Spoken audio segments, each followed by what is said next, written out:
دجال کی حقیقت کیا ہے۔ میں تھوڑا سا تاریخ کو پیچھے لے جانا چاہتا ہوں حضور علیہ الصلوۃ والسلام کے دور میں۔ تفصیل یہ ہے کہ نبی اکرم صلی اللہ علیہ وآلہ وسلم مال غنیمت تقسیم فرما رہے تھے،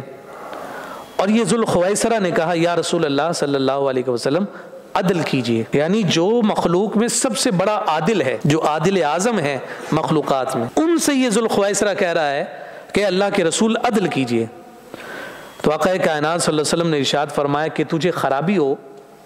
میں عدل نہ کروں گا تو پھر اور کون عدل کرے گا؟ یعنی تم میرے عدل پر اعتراض کر رہا ہے، میرے عادل ہونے پر اعتراض کر رہا ہے۔ تو حضور علیہ الصلوۃ والسلام کے چہرے پر جب جلال کے آثار نمودار ہوئے تو جناب عمر بن خطاب رضی اللہ تعالی عنہ نے عرض کی یا رسول اللہ مجھے اجازت دیجئے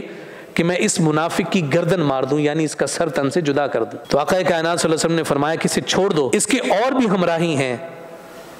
اور ان کی علامت یہ ہے کہ تم ان کی نمازوں کے سامنے اپنی نمازوں کو معمولی تصور کرتے ہو، ان کے روزوں کے سامنے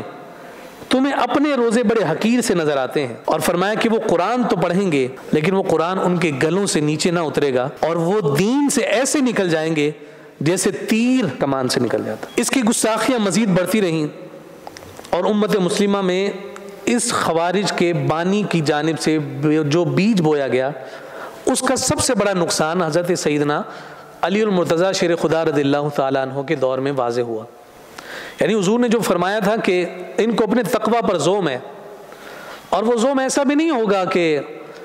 لوگ کہیں گے کہ کوئی عبادت کرتے نہیں ہو اور کہتے ہو بڑے متقی ہو۔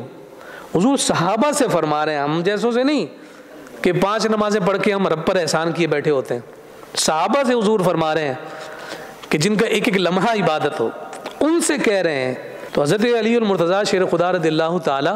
عنہ کے دور میں ان کی وجہ سے سب سے بڑا نقصان ہوا تھا، اور یہ فتنہ خوارج اس وقت بڑھا، اور اس نے حضرت علی المرتضیٰ معاذ اللہ ثم معاذ اللہ جناب علی المرتضیٰ کو دار اسلام سے خارج قرار دیا۔ جب موقع لگا تو حضرت علی المرتضیٰ شیر خدا رضی اللہ تعالیٰ عنہ نے ان کی سرکشی کو روکنے کے لیے خوارج کے خلاف جنگ کی، باقاعدہ انہیں شکست دی، اور شکست دینے کے بعد آپ نے اس ذوالخویسرہ کی تلاش کے لیے لوگوں کو بھیجا کہ اسے ڈھونڈ کر لاؤ، تاکہ ہمیں تسلی ہو جائے کہ واقعی رسول کائنات صلی اللہ علیہ وسلم کی شریعت کا یہ باغی واصل جہنم ہو چکا ہے۔ لوگ ڈھونڈنے کے لیے گئے، نہ میسر آیا۔ حضرت علی مرتضیٰ نے فرمایا کہ اور کوشش کرو، اسے تلاش کرو، یہ تمہیں مل جائے گا۔ فرمایا اس لیے کہ جو میں کہہ رہا ہوں میں اپنی زبان سے نہیں کہہ رہا، اس کے ملنے کی تصدیق اور اس کے ملنے کی تفصیل امام الانبیاء نے ذکر کی ہے، وہ تمہیں ملے گا۔ تو ایک کھنڈرات میں جا کر اس کو دیکھا تو جناب اس کا بوسیدہ جسم جو ہے وہاں پڑا ہوا ہے، یہ واصل جہنم ہو چکا تھا، تو اس کو اٹھا کر لے کر آئے۔ تو جب حضرت علی مرتضیٰ کے سامنے رکھا گیا تو آپ نے اللہ کی حمد بیان کی، رب کا شکر ادا کیا کہ یہ فتنہ ختم ہوا۔ تو آپ کے سامنے ایک اور جو صحابی وہاں موجود تھے، انہوں نے جواب میں کہا کہ اللہ تعالیٰ کی حمد ہے کہ جس نے اس فتنے کی نجاست سے زمین کو پاک کر دیا۔ انہوں نے حضرت علی کے سامنے یہ دعا کی، اللہ تیرا شکر ہے